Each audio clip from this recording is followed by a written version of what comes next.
at NatWest Bank who own Coutts. So, by the way, we own 39% of NatWest. We saw Dame Alison Rose, the chief executive of Coutts, having to fall on her sword. Could still get a few million quid in a payoff. I don't know why. She should have been sacked for gross misconduct, revealing the details of Nigel Farage's personal banking arrangements with Coutts to a BBC journalist. Oh, and lying about it as well. Quite apart from the debanking in the first place, but still more pressure on other figures in the bank. Let's talk to Justin Urquhart-Stewart. He's an economist and co-founder of Regionally Investment, an online investment environment. Good morning to you. Good morning, Julia. Welcome back. Thank you very much. I mean, it's like I've been away for a month. It was week off. I mean, come on, people. Justin, where are you in terms of what happened with the debanking of Nigel Farage? Because some people, I've been talking to Emma about it. Emma's remarkably sort of unbothered by it. A lot of people go, Emily Maitlis, apparently, remarkably unbothered by it. It would appear There's some fundamental issues here, because actually, look at it. If you were a doctor, you would not go around releasing information about your patients. You'd be well, de-doctored. What's the debanking? You would be struck off. You will be struck off. So actually what you've got here is a fundamental basic rule of actually how you run a bank and people's information. Now, don't get that confused with actually just running a bank account. People are saying, oh, well, this is going to be extremely difficult. No, running a bank account is a bit like having a gas account. It's fundamental. It's very straightforward. Once upon a time, we actually did have a system whereby we were going to make sure everybody had a bank account. It's called the Gyro Bank. We used to operate out of the post office. Worked very effectively indeed. Unfortunately, that's all disappeared now to a great extent. But now you've got banks sort of hiding behind, remember these letters, ESG, environmental, sustainability and governance. We have the right way to behave, so therefore we're not going to deal with people who we fundamentally suddenly dislike. What made you actually now sit down and have a committee produce a 40-page report on somebody as to whether you agree with them or not? You're running a bank account, for heaven's sake. Unless that person is committing a criminal act, it's none of your darn business. Well, this is the thing I did find absolutely extraordinary. What Dame Alison Rose did, I mean, she's been allowed to fall on her sword after getting the backing of the majority of the board. I don't know whether it was unanimous or not, but certainly the board as a whole backed her, and that included Howard Davies. He used to be very senior figure in the Financial Conduct Authority and the like. But I do find it extraordinary.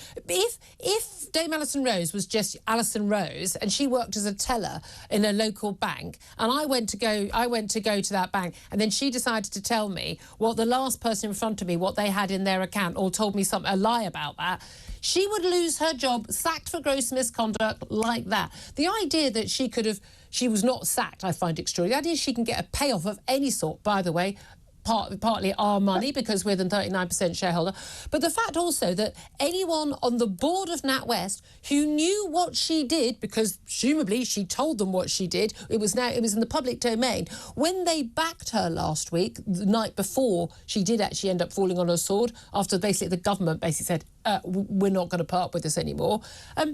Every single one of them, including Howard Davies, the chair of NatWest, they have to go, don't they? Because if they're saying it's OK that she did this, they are not fit and proper people to be on the board of a bank. Well, I've helped set up various quite significant investment businesses, and frankly, if that happened with any of my staff, you're right, they'd be out the door. More to the point, if this was happening under my watch, I'd be out the door as well, fired with some enthusiasm, and certainly not being given a bonus for leaving as well. In this particular case, what I would actually do is Mr. Carter's actually going to be disappearing next year. Anyway, he's standing down, so you probably need him to effect the handover. What you need to have now is actually that whole board has been discredited, and I have to say it was a bit like hearing a local football board supporting their local manager saying we're fully behind him, and therefore we're going to go. But no, that whole board's been discredited. It will have to go. If the company's going to get more credibility, it needs to get people in there who are seen to be really understanding, not just the sort of lovely ESG, let's have good governance. Of course you've got to have good governance. It's called doing things properly. It does not mean you have to turn yourself into a social services network to have an opinion on different political issues. Absolutely. You're a bank. That's all you are. I feel the same way about pretty much everyone trying to sell me something. I don't care. I don't need rainbows. I just want you to do the job we pay you to do. Let's have a little listen and a watch to Nigel Farage, another video he's put out after he set up a website for victims of debanking. He says he's launched that website after the row with Coutts. Let's see what he had to say. I think what's emerging is a major national scandal. You can't live without a bank account in the 21st century. So what I want to do on a completely non-political, non-partisan way is to stand up for all of those who have been debanked, all of those who've had their accounts frozen, all of those who've been treated unfairly and wrongly by our banks.